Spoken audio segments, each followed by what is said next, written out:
बिस्मिल्लाहिर्रहमानिर्रहीम। अस्सलाम वालेकुम स्टूडेंट्स, क्या हाल है आप सबके। होपफुली जो है वो आप एक अच्छी सेहत इंजॉय कर रहे होंगे। अल्लाह ताला जो है वो आपको खुश करम रखें। तो FSc part 1 chapter 2 experimental techniques in chemistry और टॉपिक जो है वो हमारा आज है पेपर क्रोमेटोग्राफी। तो पेपर क्रोमेटोग्राफी, इससे पहले मैंने एक लेक्चर अपलोड किया जो है क्रोमेटोग्राफी के क्रोमेटोग्राफी होती क्या है, उसका जो है वो ब्रीफ इंट्रोडक्शन है। तो आई सजेस्ट कि आपको वो भी वीडियो जो है वो देखना चाहिए ताकि आपको पेपर क्रोमेटोग्राफी वाला टॉपिक अच्छे तरीके से मज़ीद समझ आ जाए। अभी भी इंशाल्लाह जो है वो आपको बहुत अच्छे तरीके से समझ आएगा। तो लेक्चर से पहले अगर आप मेरे चैनल पे न्यू हैं तो प्लीज़ सब्सक्राइब माई चैनल और वीडियो को शुरू से लेकर लास्ट तक देखना है और लाइक और कमेंट्स के ज़रिए जो है वो अपने ख्यालात का इजहार भी करना है। शुक्रिया। चले, पेपर क्रोमेटोग्राफी। तो it is a method of partition chromatography. ये जो है वो पार्टीशन क्रोमेटोग्राफी के एक मेथड है जिसमें स्टेशनरी फेज भी होती है और मोबाइल फेज भी होती है। जो आपकी स्टेशनरी फेज है ये एक लिक्विड होती है, ठीक है, जैसा कि H2O लगा लें कि एड्जॉर्ब ऑन द पेपर और the adsorb liquid behave as immiscible liquid to the mobile phase. जो आपका एड्जॉर्ब लिक्विड होगा ना तो वो इमिसिबल होगा उस लिक्विड के जो कि मोबाइल फेज की जानब जो है वो मूव करता है। अच्छा, मतलब ये कि एक आपका जो है वो लिक्विड मूव कर रहा है स्टेशनरी फेज से मोबाइल फेज में, और फिर भी जो मोबाइल फेज में एक और जो आपने लिक्विड रखा होगा वो और ये जो स्टेशनरी फेज से मूव करने वाला लिक्विड दोनों आपस में इमिसिबल होंगे। वो आपको अभी क्लियर हो जाएगा कैसे इमिसिबल हैं। तो mobile phase a liquid passing over the adsorb liquid in paper, उसको आप मोबाइल फेज कहेंगे जो कि लिक्विड पास कर रहा है एड्जॉर्ब पेपर पे। तो it is usually an organic liquid, यानी कि जैसे एथानॉल, एसीटोन, इस तरह का कोई हो सकता है। तो paper chromatography can be done in many ways. ये असेंडिंग हो सकती है, डिसेंडिंग हो सकती है और रेडियल हो सकती है, लेकिन सबसे ज़्यादा जो है वो असेंडिंग क्रोमेटोग्राफी जो है वो यूज़ होती है और यही हम इधर पढ़ेंगे। तो in this method a solvent is placed at the bottom of the vessel, a paper is suspended in it and the solvent move upward by capillary action। Capillary action ऐसा होता है जैसा कि ये पौधों की जड़ों से पत्तों तक पानी जाता है ना, ये कैपिलरी एक्शन तक जाता होता है, ठीक है, कैपिलरी एक्शन के थ्रू जाता होता है। तो थोड़ा सा प्रोसीजर जो है वो पढ़ने से पहले पहले आप डायग्रामेटिकली देखिए ये हमारे पास एक क्रोमेटोग्राफिक टैंक होगा। ये आपने सॉल्वेंट रखना है जो कि स्टेशनरी फेज के तौर पे मूव कर रहा होगा। ये है आपका क्रोमेटोग्राफिक और पेपर जो, और ये क्लिप के जरिए आपने इसको अटैच करना है और यहाँ पे 2 स्पॉट हमने लगाए हुए हैं, ठीक है। तो अब आते हैं procedure. A solvent mixture is placed in the chromatographic tank, कि आपने एक सॉल्वेंट मिक्सचर जो है, बाज़ दफ़ा जो है ना एक सॉल्वेंट जो है प्रॉपर रिजल्ट नहीं देता, तो फिर हम क्या करते हैं, 2 या 2 से ज़्यादा सॉल्वेंट को मिक्स कर लेते होते हैं। तो the tank is covered with a lid so that its inner space is saturated with solvent vapours and become homogeneous. अब ये जो टैंक की ऊपर वाली सतह ना ये भी हमने क्लोज रखनी है ताकि ये जो सॉल्वेंट है ना ये टोटली तौर पे इसके जितने वेपर्स बनना चाहते हैं ना वो उस वक्त बन जाएं, ताकि हमारे रिजल्ट पे जो है वो किसी किस्म का इफेक्ट ना पड़े। तो अच्छा, अब क्या करना है आपने, 20 centimetre strip of Whatman chromatographic paper number 1, ये क्रोमेटोग्राफिक पेपर है एक वटमैन, तो उसको आपने लेना है, इसकी 20 सेंटीमीटर आपने स्ट्रिप लेनी है। इस टेकन ली जाती है, drop of a mixture is placed on the base line. देखिए ये बेस लाइन है, तो यहाँ पे आपने ड्रॉप कोई भी 1 या 2 जितने भी होते हैं वो आपने ऐड कर लेने हैं यहाँ पर, ठीक है, यहाँ पे लगा देने हैं। तो अब कहता है कि a line is drawn with a thin pencil about 2.5 centimetre above the end of the paper. ये देखिए 2.5 सेंटीमीटर यहाँ पे जो है ये, इसको हम क्या कहते हैं कि it is a base line.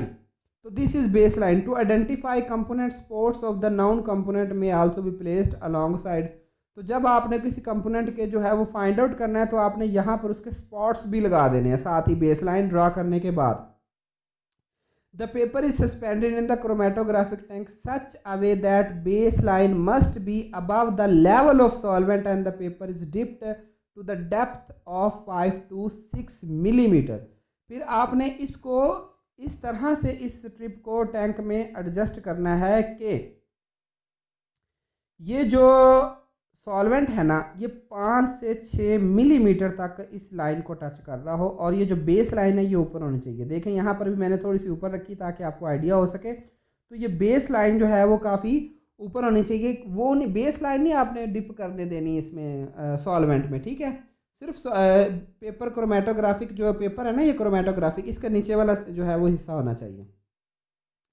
The arrangement is left for sufficient time when the solvent front has moved 3 to 4 जो of the length of the paper is removed from the tank. फिर ये प्रोसेस आपने काफ़ी देर तक चलते रहने देना चाहिए, काफ़ी टाइम कंज्यूमिंग है। यूँ मिनिमम जो टाइम हम दे देते हैं ना इसको, तकरीबन 40 से 45 मिनट, ये मिनिमम टाइम मैं आपको बता रहा हूँ। और आपने फिर देख लेना कि जितने आपने लेंथ ली है ना इसकी क्रोमेटोग्राफिक पेपर की, उसका 3/4 हिस्सा यानी कि तीसरा हिस्सा जो है वो वहाँ तक आपका सॉल्वेंट फ्रंट है, यानी कि जो सॉल्वेंट है वो मूव कर चुका हो, ठीक है। अब solvent front is marked with pencil and paper is dried. फिर आपने क्या करना है, पेपर को ड्राई कर लेना है, ठीक है। तो अब आपने जब पेपर ड्राई कर लेना है तो कुछ आपके पास पेपर इस तरह से आ जाएगा निकाल के, ठीक है। देखें ये ए है और ये बी है, ये जो रेड है और ये ब्लू कलर है। और यहाँ तक फर्ज करो कि सॉल्वेंट आपको वो दिख जाएगा, आपको पेपर ना थोड़ा सा नमी वाला दिखता है, ठीक है। जैसे पेज हम पानी में नहीं डुबो देते तो वो नमी साफ दिखती होती है कि यहाँ तक नमी पहुंची, तो ये यहाँ तक नमी पहुंची होगी। और जो हाईएस्ट पॉइंट होगा इसको आपने क्या कहते हैं, सॉल्वेंट फ्रंट। तो क्रोमेटोग्राफी और जो हमने अब क्रोमेटोग्राम क्या, जो पैटर्न आपको स्पॉट्स का मिला है ड्राइड पेपर पे, उसको क्रोमेटोग्राम कहते हैं। कि जब आपने ये क्रोमेटोग्राफिक पेपर निकाल लिया टैंक से, इसको खुशक कर लेना है, इसको फिर हम क्या कह देते हैं कि इट इज अ क्रोमेटोग्राम। तो the spots of the separated substance can be seen on the paper if the substance is coloured. तो आपको अगर कलर्ड सब्सटेंस आपने लिया तो इस तरह के स्पॉट दिख जाएंगे कि ये कहाँ तक इनका हाईएस्ट पॉइंट है। बट अदरवाइज फिजिकल और chemical method are applied to paper to identify the spots of the substance. लेकिन बाद दफ़ा ये होता है कि स्पॉट्स नहीं आते, क्योंकि जो हमारे पास कंपाउंड होते हैं वो कलरलेस भी हो सकते हैं। तो इसके लिए फिर आपने डिफरेंट मेथड अप्लाई करने हैं ताकि आप उन स्पॉट्स को आइडेंटिफाई कर सकें। यहाँ पे आपने एक रिटार्डेशन फैक्टर पढ़ना है कि हर कंपोनेंट का जो है ना मिक्सचर में एक स्पेसिफिक वैल्यू होती है जिसको आप रिटार्डेशन फैक्टर कहते हैं, ठीक है, या रिटेंशन फैक्टर कहते हैं।